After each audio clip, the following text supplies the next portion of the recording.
Las opiniones vertidas en el siguiente programa son responsabilidad exclusivamente de los conductores e invitados y no representan, necesariamente, la opinión de quienes forman parte de TV UGED. Sin embargo, han sido incluidos en la programación como fomento a la libertad de expresión.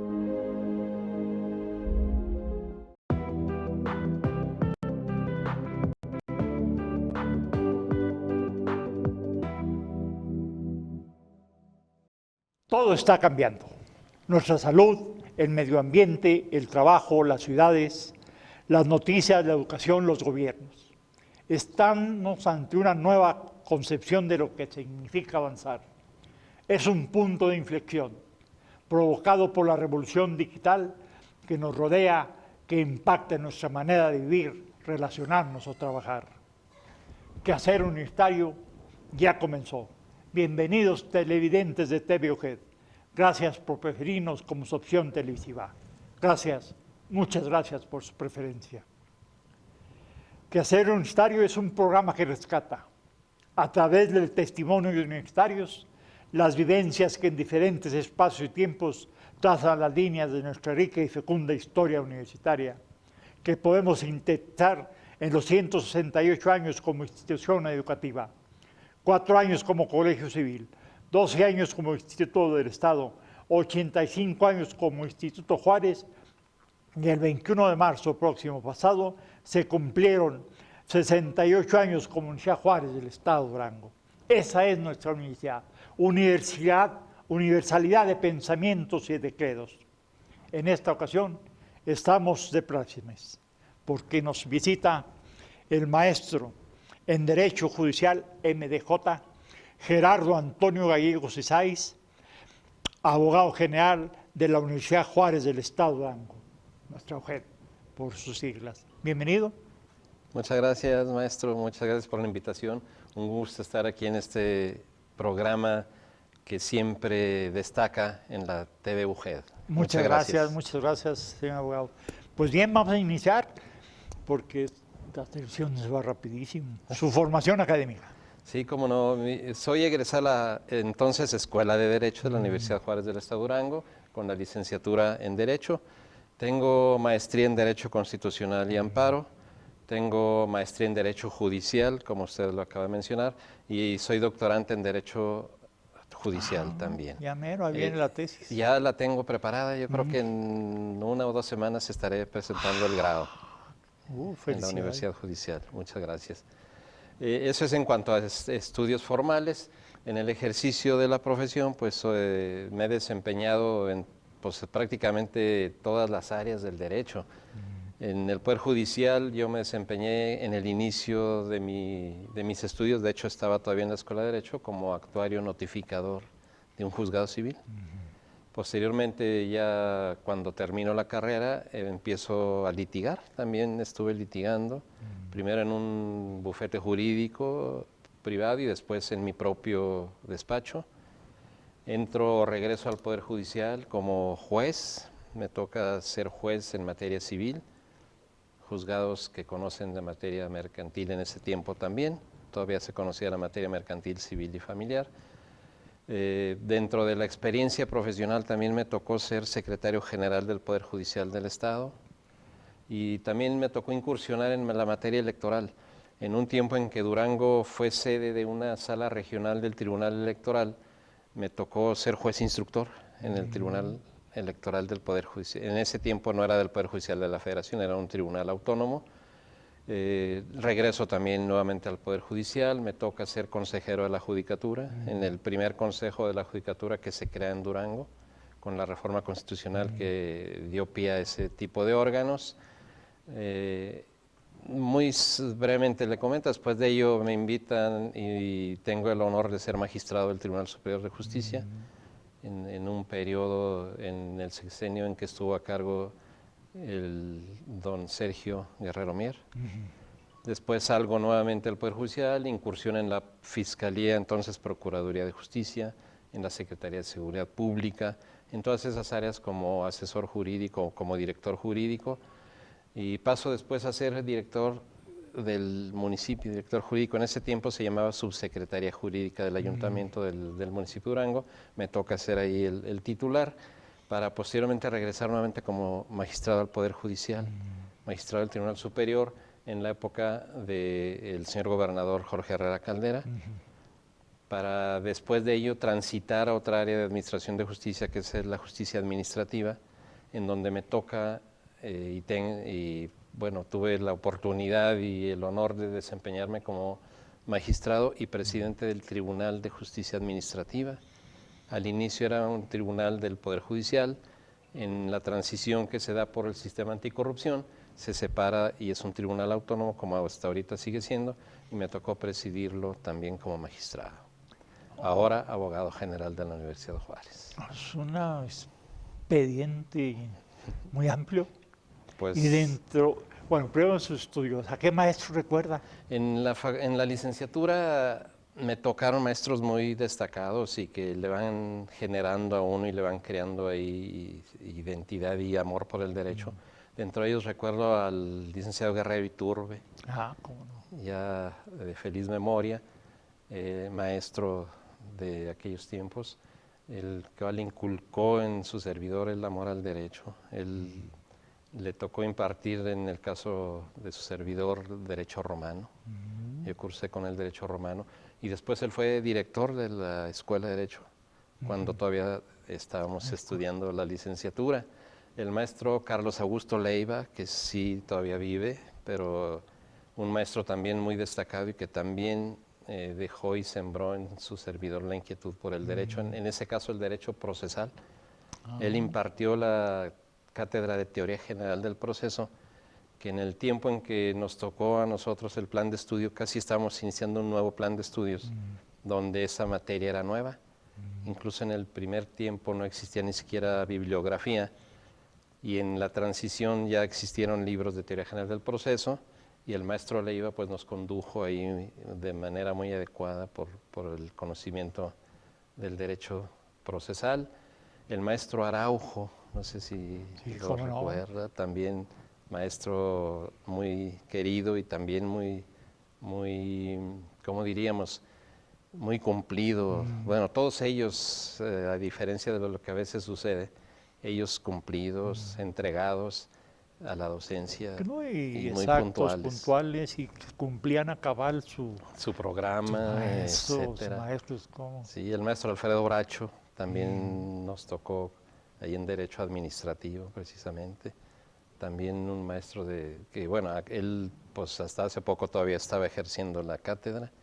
Ya parece que se jubiló, pero él sigue en el ejercicio profesional. Entre otros de los maestros que recuerda uno con cariño. No, pues las materias, como quien dice, las más difíciles, romano, derecho procesal. Derecho constitucional, el maestro Alfredo Zavala. Ya, tenía fama, ¿verdad? Tenía fama y él fue un buen maestro también en nuestro caso. Me tocó cursar con él el derecho constitucional, también dándonos la pauta de lo que es la base de nuestro sistema jurídico. Entonces, maestros de grata memoria. No, pues de ahí la gran formación profesional que usted tiene, ¿verdad? Gracias. Pues bien, y de los puestos, ¿en cuál cree usted que ha aportado mayor a la sociedad? Yo creo que cada uno tiene su característica, pero en tratándose del labor de juez, me parece que es una labor mucho más cercana al justiciable. El juez pues tiene que desarrollar litigio en primera instancia, donde los justiciables pues ponen a su consideración sus diversas posiciones, ¿verdad? Uno pretende, el otro resiste, y el juez está en contacto directo con ellos. Todavía en el momento en que me tocó a mí ser juzgador, pues presidíamos las audiencias y recibíamos personalmente las pruebas, los testigos, las confesiones. Entonces estaba uno muy en contacto con la sociedad y me parece a mí que esa es una oportunidad de aportar una sentencia pues que además de ajustada a derecho, pues le soluciona a las personas su conflicto de manera pues lo más justa posible, ¿verdad? Porque obviamente al haber dos partes alguno puede considerar que no fue lo correcto lo que se decidió. Pero en ese papel del juzgador de primer grado yo creo que es donde se aporta mucho a la sociedad. Ya como magistrado, que es una segunda instancia, que es de mayor jerarquía, el contacto con el ciudadano ya no es tal. Ya no es tan directo. Ya no es tan directo, sí se revisan las resoluciones, los planteamientos que por escrito todavía se hacen por las partes, pero no hay así, me parece a mí, la cercanía que el ciudadano, el justiciable quisiera tener para en un momento recibir una respuesta a sus peticiones. Sí, la labor del juez, que es difícil, ¿verdad? Hacer muy difícil. Ahora sí que el dictamen justo Sí. ante tantas... Sí, y muchas veces el juzgador pues no puede irse fuera de lo que está en el expediente. Ese es un principio básico que a veces la gente no entiende muy bien. Y dice, oiga, pero es que yo tengo la razón. Pues sí, pero hay que probarla, ¿verdad? Se dice por ahí en los argots que cuando vas a pedir justicia hay 3 presupuestos para que obtengas obviamente lo que pretendes. Primero, y yo creo que es básico, hay que tener el derecho. Primero, yo tengo que tener derecho para ir a exigirlo. No basta con tenerlo, hay que probarlo, probar que se tiene ese derecho. Y todavía, desgraciadamente, hay que esperar a que se le dé el derecho. Muchas veces, a pesar de tenerlo y probarlo, resulta una sentencia desfavorable. Es la ventaja de que hay segunda instancia, que hay amparo y se puede ir a nuevamente analizar el tema. Pero básicamente es una labor muy, muy compleja. Sí, es decir, qué difícil, como es impartir justicia, pero más cuando las partes salen satisfechas con la decisión. Dice uno, así es. Sí, dice uno, caray. Fue así justo. Así es. La argumentación es un tema muy importante en ese sentido, porque el argumentar el porqué de la decisión es lo que a las partes le va a permitir entender el fallo, por qué se me negó o por qué se me dio, y de modo que ellos tengan al alcance la oportunidad de razonar y decir, bueno, pues es que en efecto el argumento me convence. De ahí la ventaja o desventaja de los juicios orales, porque no queda por escrito. No, se hace verbalmente, se expone verbalmente, y aunque luego se pueda plantear en un documento ya una síntesis, pues no es con todo el rigor y toda la precisión que permite la escritura. Pues vamos a entrarle al tema. Abogado, programa de estudios de la licenciatura en Derecho. ¿Cómo estamos? Como usted decía, la actualidad nos está llevando por unos caminos de la tecnología, de la inteligencia artificial. Entonces, en la Facultad de Derecho, en el caso particular, pues es indispensable que el programa de estudios se modifique, se actualice y se incorpore en la currícula pues todo esto que tiene que ver con las nuevas tecnologías y con la manera de utilizar la inteligencia artificial. De repente existe un poco de temor en la facultad porque los alumnos recurren ya, obviamente son jóvenes, conocen la tecnología, saben manejar los aparatos y recurren a consultar en sus teléfonos, en sus tabletas, y recurren mucho a lo que se conoce como el ChatGPT, que es un instrumento que proporciona y que tiene mucha información. Entonces yo pienso que debemos los maestros y quienes tienen a su cargo las cátedras y el diseño de la currícula, pues tomar en consideración ello y en lugar de que pudiera ser algo desfavorable, pues aprovechar esos instrumentos y aprovechar que los muchachos pueden recurrir a ello para de ahí obtener resultados y frutos que en su formación les vayan abonando. Entonces el plan de estudios es necesario modificarlo, no únicamente por esto de las tecnologías y de la inteligencia artificial. Hay otros temas que también se han ido rezagando por los cambios que usted mencionaba al inicio de la plática, de cómo la sociedad, cómo todo está cambiando. Y el plan de estudios pues tiene que adaptarse obviamente, y no solo adaptarse, sino ver un poquito hacia adelante. Ir previendo y ir programando y previendo qué es lo que hay que formar para mañana. No necesariamente para hoy, ¿verdad? Sino ya para mañana. En su opinión, ¿cada cuándo se debe revisar un plan, un programa? Yo creo que no podemos tener un plazo fijo. A veces puede durar mucho, Las como sucedió en nuestro circunstancias. tiempo, o ahorita tiene que ser muy seguido por las Sí, circunstancias para que se propias. modificara el programa de la Escuela de Derecho. Pasaban años y años y años. Así es. Y ahora la necesidad de la modernidad pues hace que se tengan que revisar con mucho más agilidad y menos tiempo. Hay, dentro de la licenciatura de Derecho, hay ejercicios que utilizan más la tecnología, ¿verdad? Como los notarios. Así es. Tienen ahí a sus machotes. Y... Sí, incluso pues ahora está previsto ya el protocolo electrónico. Quizá no muchos notarios lo han adoptado, pero en la ley del notariado aparece ya el protocolo electrónico. Un tema que en la facultad pues habrá que también abordarlo. Indiscutiblemente, ¿no? Así es. Es decir, las tecnologías hay que aprovecharlas en beneficio de una mejor enseñanza. Es correcto, así es, ¿verdad? maestro. Así es, maestro. Porque debemos de abogar por ellas, porque nos Definitivo. facilitan muchas cosas. Definitivo.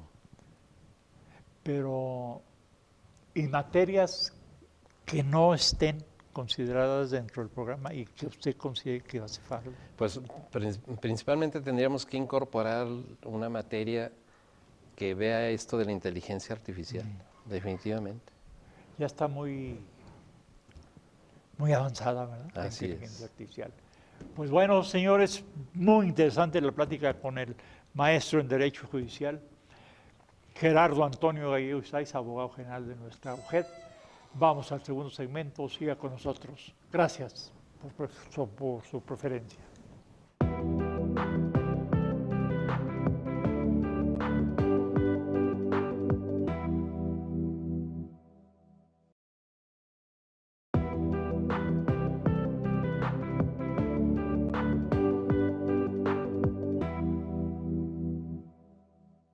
Bien, abogado general de la Universidad Juárez del Estado de Durango, vamos a hablar de la nueva integración de los poderes judiciales. Ya ve que ahora ya se eligen. Así es, la reforma constitucional que se dio recientemente acarreó una modificación a la manera de integrar a los poderes judiciales, tanto al federal como a los estatales, en que básicamente se accede ahora a esos cargos mediante la elección popular. Un cambio radical en nuestro sistema, en que tradicionalmente pues, los ministros de la Corte, que son los máximos representantes e impartidores de justicia, y también titulares del órgano constitucional, de control constitucional, eran nombrados por una conjunción de poderes. El poder ejecutivo hacía una propuesta y el poder legislativo, por conducto del Senado, pues aprobaba o no las propuestas. Con la nueva forma de integrar o de designar a los titulares, pues es una elección popular que la ciudadanía pues ahorita seguramente recuerda porque acaba de pasar la elección.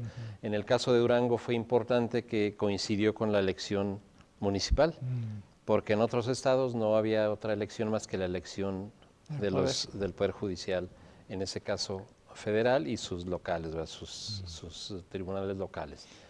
En cuanto al nivel federal, encontramos pues que se eligió ministros, se eligió magistrados del Tribunal de Disciplina, que es un órgano también nuevo que se crea en esta reforma, porque anteriormente existía el Consejo de la Judicatura Federal, o existe, de hecho todavía está en funciones hasta el día 1 de septiembre, en que rendirán protesta a los nuevos miembros y el nuevo órgano de administración entrará en funciones. Ahora hay un tribunal de disciplina y hay aparte un órgano de administración.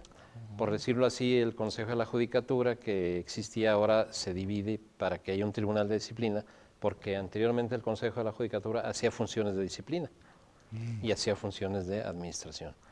Actualmente hay un tribunal de disciplina que, les repito, va a entrar en funciones y un órgano de administración.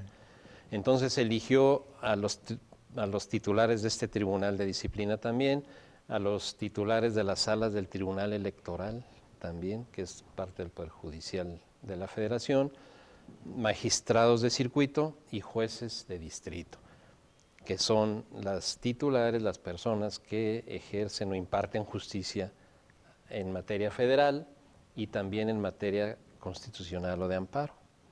Entonces es muy importante ahora que la ciudadanía esté pendiente, esté muy dando seguimiento, porque bueno, otorgaron su voto a determinados profesionales del derecho para que ejerzan estas funciones de jueces, magistrados de circuito y ministros de la Corte, entre otros. Es una experiencia nueva, no sabemos realmente cómo vaya a ya operarse. El Poder Judicial Federal es el órgano de control constitucional, entonces es muy importante la función que se desempeña en el Poder Judicial de la Federación, y seguramente habrá voces a favor de esta manera de elegir a sus titulares y otras voces en contra. La experiencia nos dará el resultado. Primeramente nos encontramos cuando fuimos a votar con unas listas enormes. ¿Cómo? Sí, en el caso de Durango, pues votamos por integrantes del Poder Judicial Federal y también por integrantes del Poder Judicial Local. Entonces eran muchísimas boletas, creo que eran 10. 10 boletas para los diferentes cargos, tanto a nivel federal como a nivel local eran magistrados y jueces únicamente. En total, pues sí, eran muchas boletas, una forma diferente porque el ciudadano estamos acostumbrados a votar por partidos políticos, donde aparece el logo y se marca el partido.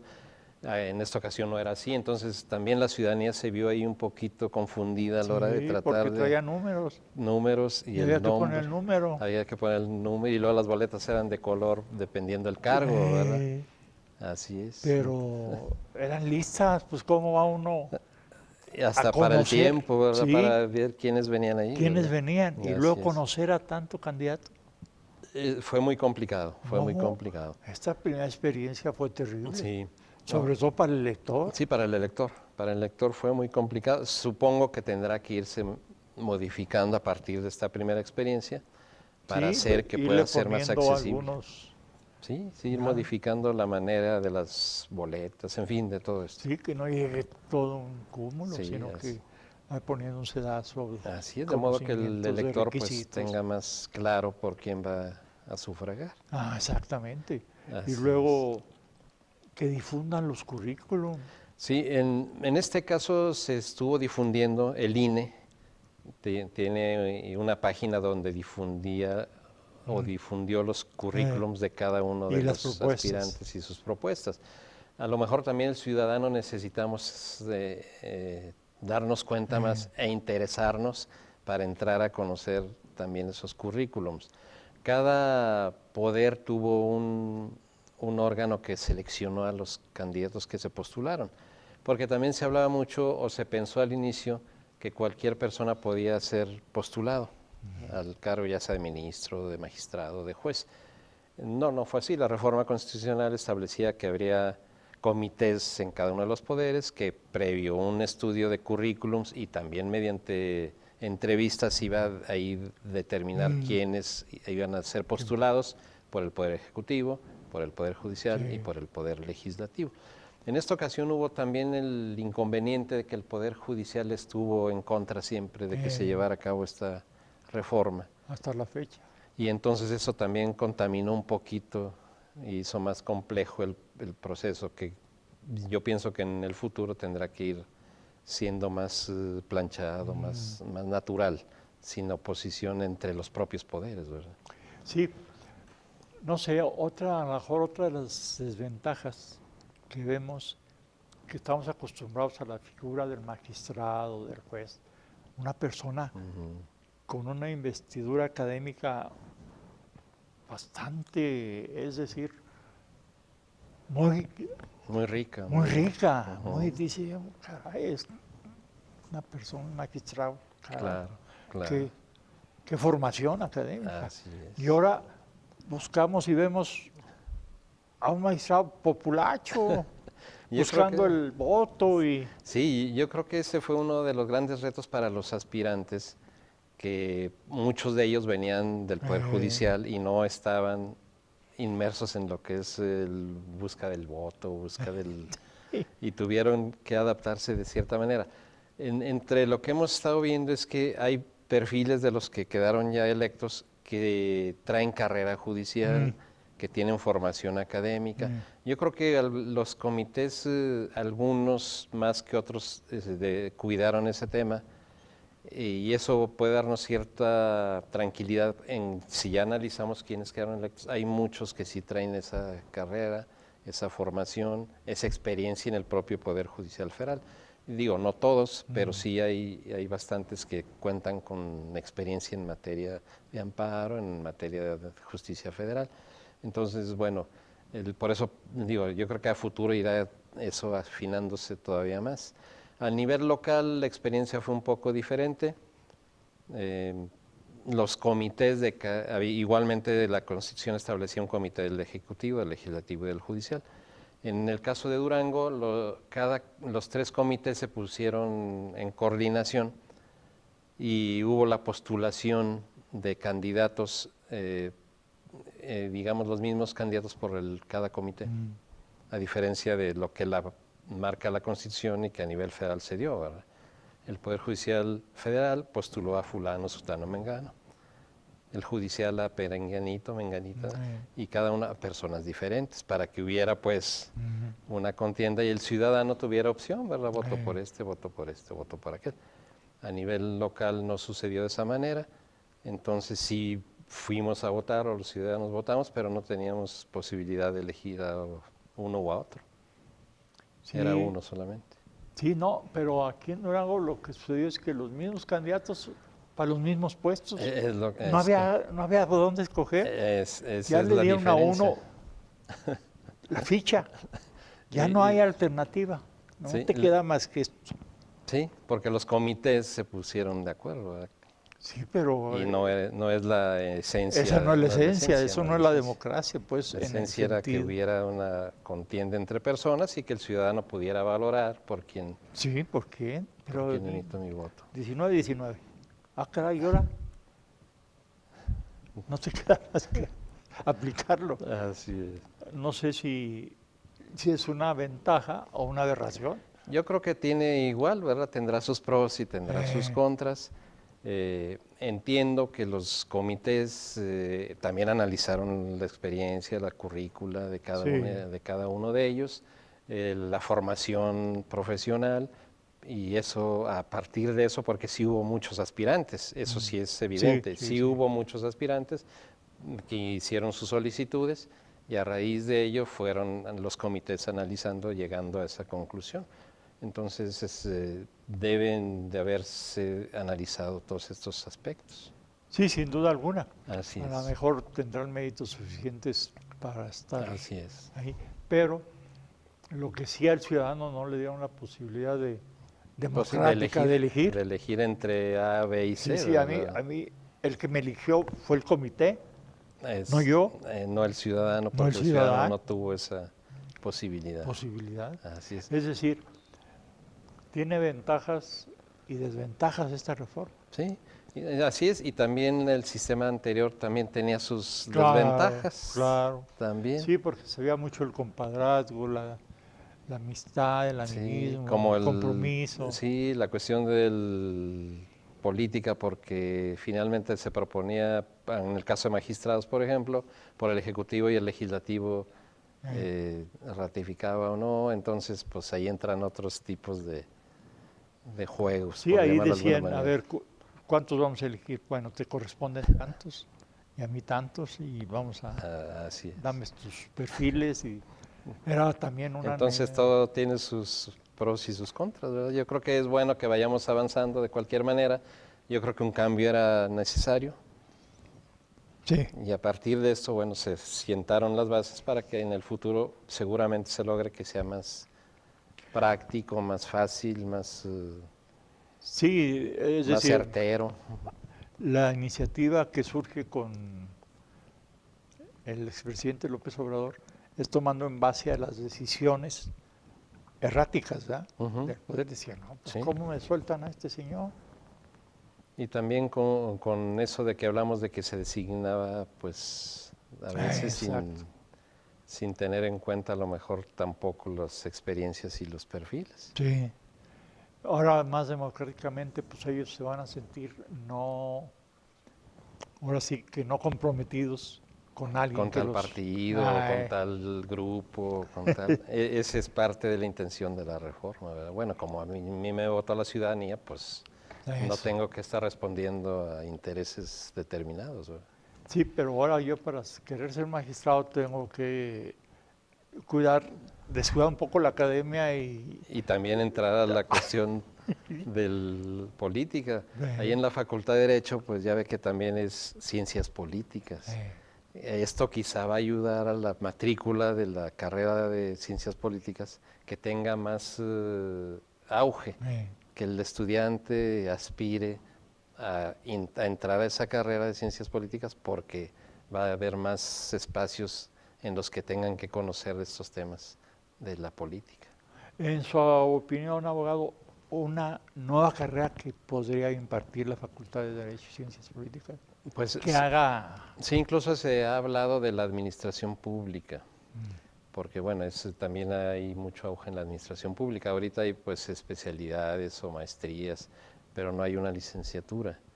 Entonces, incluso se estaba programando antes del cambio de dirección, porque recientemente cambió la dirección de la facultad. Se pensaba en esa carrera, no sé si sea la ideal, pero yo creo que es conveniente hacer un estudio de mercado Sí, y no a manera de ocurrencias, ¿verdad? sí. Un estudio de Sino mercado que de qué es lo que la sociedad necesita, qué es lo que demanda, qué es lo que el estudiante quiere y qué es lo que la universidad debe de poner al servicio de la sí, y sociedad. si tenemos a los maestros para impartir esa carrera y si no irlos formando, Irlos formando para que se La logre que apertura. funcione, así es. con es éxito correcto. ya, con todas las bases. Así es. Pues muy interesante, Estos abogado, temas, todos ¿verdad? estos temas y sobre todo sus opiniones que enriquecen sin duda alguna, sobre todo esta reforma al Poder Judicial, Así es. cómo estaba integrado, cuáles son los nuevos órganos, cómo se eligieron, cuáles son las opciones. Ahora el elector, la responsabilidad que tiene, es una nueva experiencia definitivamente que algunos opinan que era necesaria, Claro. otros dicen que prefieren o están acostumbrados al Poder Judicial Tradicional, por tradicional. decirlo de alguna manera. Bueno, pero hay que avanzar, Así es, ¿verdad? definitivo. Hay que avanzar y lo que hay que modificar después de esta experiencia se tendrá Se que tendrá que modificar. hacer, así es. Señores, vamos al tercer y último segmento. Siga con nosotros. Estamos con unos temas sobre derecho y sobre la opinión ciudadana. Siga con nosotros. Gracias.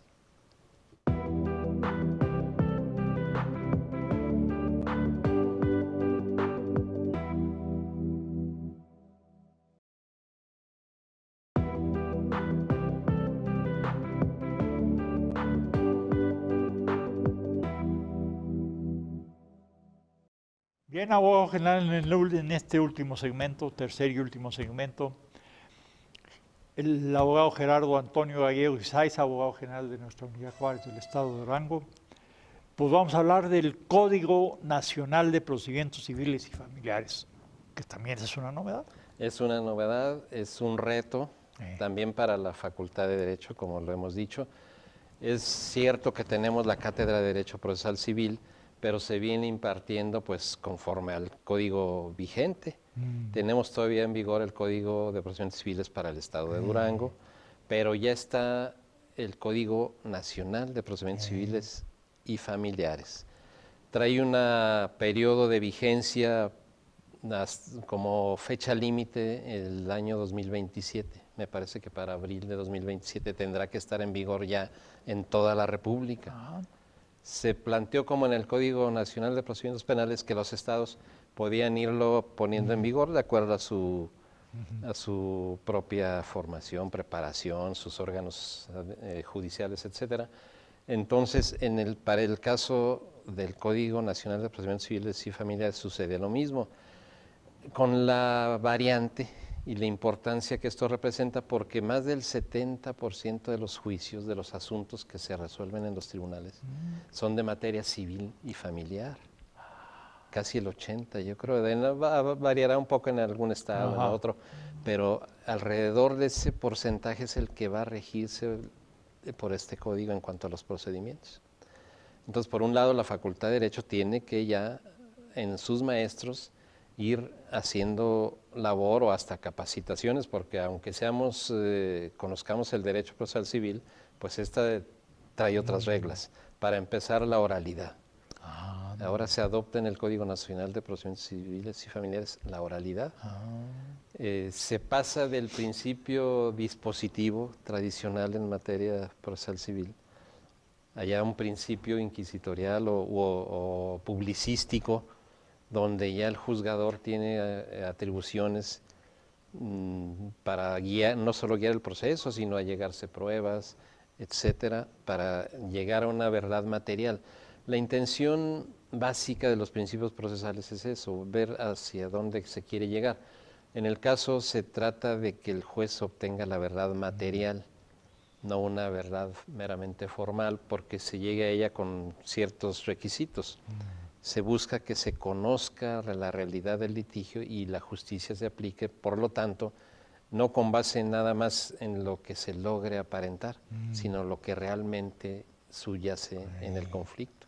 Entonces es muy importante este nuevo paradigma del Código Nacional de Procedimientos Civiles y Familiares, y como le comento, pues es un gran número de juicios los que van a tener que llevarse bajo este código. Incluso en materia de amparo, por ejemplo, es supletorio actualmente el Código Federal de Procedimientos Civiles.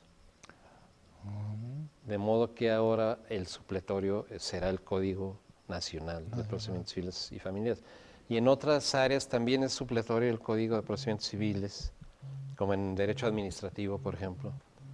En Justicia Administrativa, pues hay la Ley de Justicia Administrativa, donde viene el procedimiento administrativo, pero se establece supletorio el Código de Procedimientos Civiles. Entonces, si vemos, se va ampliando aún más la gama de litigios o conflictos en que va a tener que recurrirse al Código Nacional de Procedimientos Civiles y Familiares. No exclusivamente en juicios civiles o familiares, sino también en administrativos o en amparo. O hay otras leyes que también le dan la suplencia al Código Procesal Civil. Entonces, de ahí la importancia que tiene este código, y que en Durango debería la Facultad de Derecho pues hacer unos esfuerzos adicionales para preparar a los maestros que tendrán a su cargo a pasar a los muchachos la enseñanza y el conocimiento de este nuevo instrumento procesal. No es un reto tanto para la Facultad de Derecho como para el Poder Legislativo. Y para el Poder Legislativo, ¿para cuándo lo va a poner en vigor?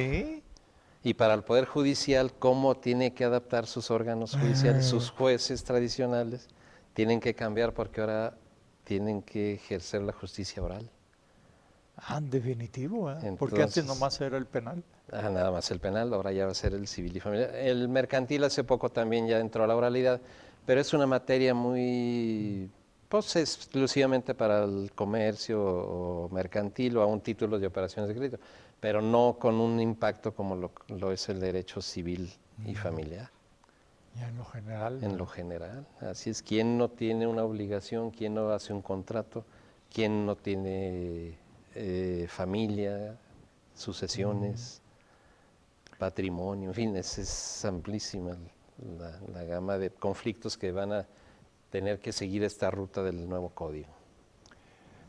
Y esta nos va a llevar, son 2 años, ¿son suficiente tiempo? Pues lo que pasa es que ya transcurrieron 3 años, pero no se ha ido trabajando, al menos aquí en Durango, para ir implementándolo. Ya nomás quedan 2 años. Al principio, cuando se publicó en el diario oficial, pues se dijo, no, pues queda mucho tiempo, no hay problema. Ya nomás quedan 2 años. Sí, pues le digo, ¿será suficiente ya 2 años? Pues yo creo que ya va a ser a marchas muy forzadas, que el Poder Judicial se adapte. Y también el foro de litigantes, ¿verdad? También los abogados, los litigantes tienen también que prepararse. ¿La iniciativa tiene que salir del Poder Judicial para el Legislativo? Para que lo ponga en vigor, sí. Sí. Así es.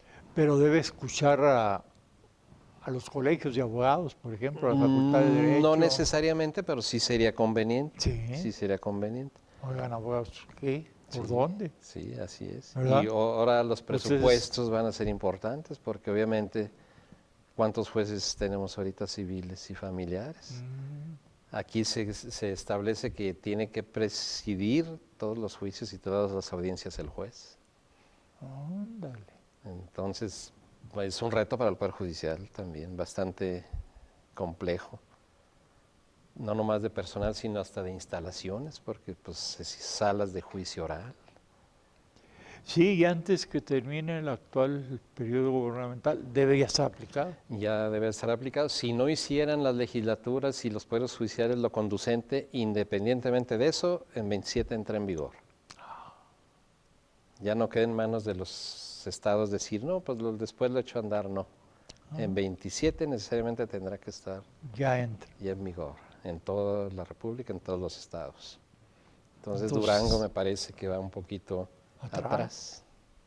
en ese Definitivo, sentido. ¿verdad? Así Porque es. dejó pasar 3 años. Así es. Y todavía no hay una comisión, por ejemplo, para que estudie ¿Cuáles son las nuevas Sí, cambios? sí, los nuevos paradigmas, Órganos. los nuevos procesos. Ahora viene un proceso sumario oral, que es muy interesante, pero que viene siendo realmente sumario, es muy ágil. En una audiencia debe de resolverse todo el conflicto. Entonces es importante que la gente, los abogados, los juzgadores, los secretarios, los magistrados, pues tengan una preparación al respecto. Pues quién sabe si se requiera hacer no sé, una formación para estudiar esto. Sí, yo creo que debería el Poder Judicial, y yo pienso que también el Poder Legislativo, en coordinación, pues crear algún sistema, algo que permita formalmente ir dándole cauce a esta implementación. No sé si recuerdan, en materia del Código Nacional de Procedimientos Penales, hubo comisiones para la implementación. O sea, en ese tiempo sí se pensó que debería haber un órgano que se fuera implementando, creando cursos, etcétera, que eran las Sí, comisiones lo que sea para la necesario, implementación. ¿verdad? Aquí no lo hay. Entonces yo creo que, aunque no lo diga la legislación, sí pueden ponerse de acuerdo el Poder Legislativo, el Poder Judicial y hasta el Ejecutivo para en conjunto ir viendo cómo pueden preparar la implementación, porque va a llegar. Ya está a la vuelta de la esquina. Sí, pero también dentro de ese proceso hay varios aspectos, Muchos aspectos. ¿verdad? Sí. La formación de los abogados. A ver, vamos a actualizar nuestros abogados. También la barra de abogados. Y ahora hay más colegios de abogados que también sería bueno que ellos se integraran a ver cómo van capacitando o en coordinación se va logrando la capacitación de los abogados. Sí, pues lastimosamente ya se fueron 3 años y el reto de 2 años está ya a la vuelta de esquina. Está a la vuelta en la esquina. Y estos procedimientos de actualización no son fáciles. No. Y son el mayor número de conflictos. Entonces sí, no es un tema menor. No, y luego lo que significa para el abogado, el 80% de los casos, o sea, por Es aquí van correcto. Es correcto. casi toda mi profesión. Sí, pues los juicios penales, pues cuántos son, ¿verdad? Los juicios mercantiles, cuántos son. Los laborales, cuántos son. Que de todos laboral, pues ya trae su formación ya con más tiempo. Pero hablando del Poder Judicial en este tema, pues sí es un porcentaje muy alto. Híjole, pues ahora que es un gran reto para Durango en general Para y en Durango en particular general. para los 3 poderes Así y es. para las... Y las universidades, en el caso nuestro, pues la facultad podía ser un factor de unión para que a partir a lo mejor de nuestra facultad se crearan ahí los cursos ya específicos, independientemente obviamente de la licenciatura y de lo que se lleve, pero como universidad y que cuenta con tanto personal académico como institución, como instalaciones, pues ponerlas al servicio de los abogados, de los jueces, de los magistrados, para que se capaciten en estos temas, ¿verdad? Yo creo que la Universidad de Juárez podía ser ahí un factor muy importante en este tema del Código Nacional de Procedimientos Civiles y Familiares. Definitivamente, Así es. porque nos corresponde como universidad aportar Claro, y sobre todo actualizar conocimientos. definitivamente, definitivamente, y pues una de las funciones sustantivas de la universidad pues es esta, ¿verdad? Entonces yo creo que también la universidad debe ahí asumir un papel activo en este tema. Sí, sí, sí, sí. Inclusive proponer, ¿verdad? Sí, Hacer proponer. un calendario. Porque esto nos Definitivo. come. Definitivo, yo creo que ahorita que surge aquí en la mesa pues es una muy buena idea, que se vuelva líder la universidad en este tema. A lo mejor ha faltado quien levante la mano y diga, yo me hago cargo, aquí vénganse y nos ponemos de acuerdo y vámonos. A lo mejor ha faltado y yo creo que esta idea suya es fundamental. Ojalá y se pudiera explorar y sería parte muy importante para la sociedad que la Universidad Juárez sea la que les esté proporcionando lo adecuado en este tema. Y cumpliendo con una función sustantiva. Exactamente. No estamos haciendo más que cumpliendo con nuestra función sustantiva. ¿Verdad? Así es, definitivamente. No, pues qué importante tema. Sí, no es un tema muy, muy importante que se ha dejado un poquito de lado, pero que sí es de mucha trascendencia jurídica y para la vida social, ¿verdad? Pues todos los que tengan un conflicto de esta naturaleza, pues van a tener que enfrentarse a este instrumento para solucionarlo. Sí, imagínense que lleguemos hacia el 27 y no estemos actualizados. Exacto. Ni ¿Qué va a tengamos pasar? los órganos. Que no haya los órganos adecuados, que los juzgadores no estén preparados, No, que los abogados tampoco. Los retos son mayúsculos. Mayúsculos, ¿verdad? Así es. Es un tema muy importante. Mucho, muy importante. Creo que ahora sí que la abogacía ahí es determinante. Sí, sí, sí. ¿Verdad? Y nuestra facultad, nuestra universidad debe ser pionera. Debe ser pionera en ese tema. Cumplir su función. Correcto. ¿Verdad? Sí, sí, y ser un punto de cohesión, ¿verdad? Valdría la pena.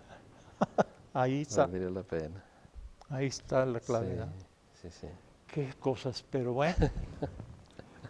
Fíjese, Sí. qué buen tema se ha tratado y qué buenas propuestas se han formulado. Porque sí es necesario. Sí, abordar y entrarle y coger el toro por los cuernos, como luego se dice, ¿verdad? Sí, porque el tiempo pasa. El tiempo pasa más rápido de lo que uno piensa. Licenciado, un mensaje a la comunidad en general. Pues un mensaje en el sentido de que la Universidad Juárez del Estado de Durango, como la institución pionera y la más grande institución pública en el Estado, pues está cumpliendo con su labor. Está ahorita enrolada en una nueva administración a cargo del señor rector, el maestro en Salud Pública Ramón García Rivera, quien es una persona comprometida con la universidad, con la sociedad, y que se están notando ya los logros, las ventajas.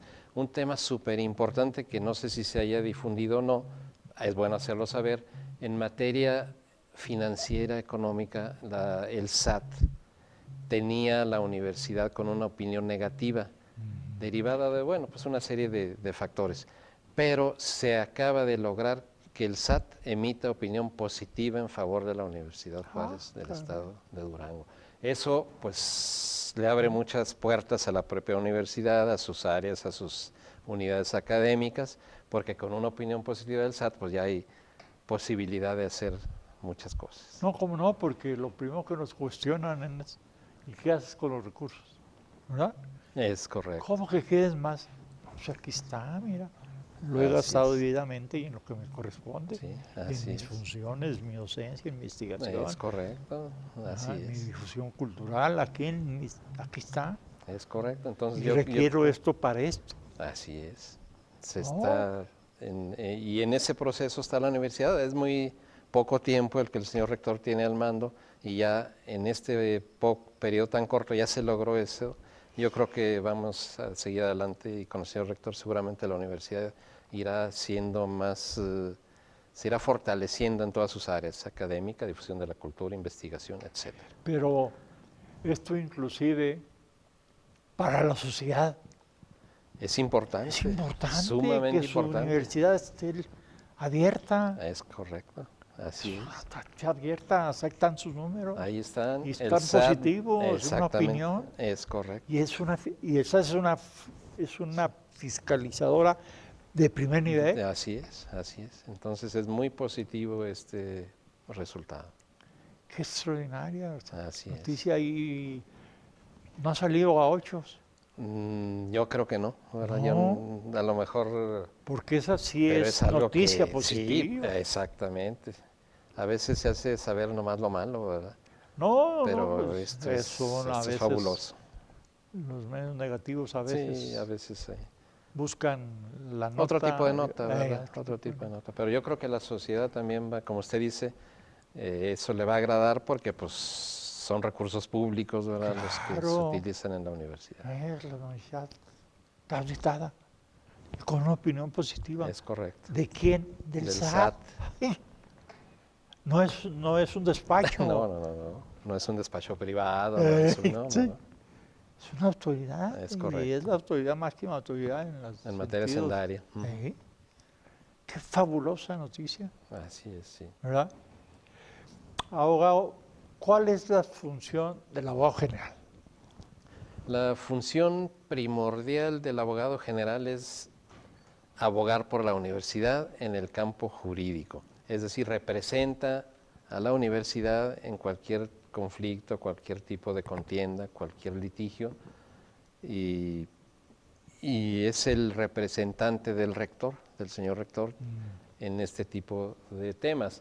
Obviamente tiene una gama mucho más amplia de labores, no únicamente la defensa jurídica de la universidad, que es la parte central, pero pues obviamente tiene en reglamentación, en revisión de ordenamientos, de contrataciones, de actos jurídicos, de todas las unidades académicas, además, ¿verdad? No es únicamente del edificio central o de las autoridades centrales, sino de toda la serie de unidades académicas que conforman a la universidad.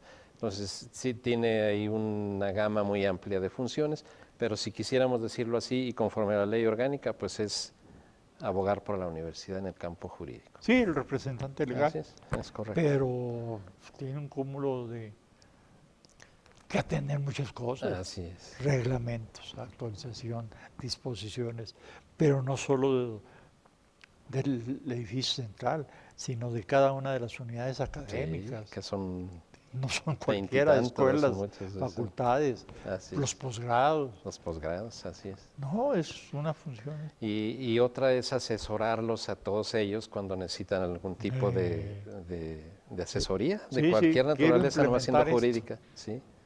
Quiero implementar esto. Quiero hacer esto, o quiero hacer aquello, o quiero, caray, mira, por acá, por aquí no se o puede, quiero por- modificar mi reglamento de esto, o quiero, etcétera. Sí, así es. Oye, abogado, pues mucha carga. Mucha carga de trabajo. Pues abogado, agradecerle su presencia. No, al contrario, agradecer la invitación. No, pues ahora sí que hemos dado una buena repaso a la La cuestión. Sí, y rematamos con lo que es el abogado general. Excelente. Muchas gracias. Muchas gracias, estimados televidentes, por permitirnos entrar a sus hogares, a sus centros de trabajo, a sus vehículos. Quehacer Universitario ya terminó. Su servidor, Víctor Samuel Palencia Alonso, conductor de este programa, les envía un saludo fraterno y deseos de salud y bienestar. Hasta la próxima. Muchas gracias.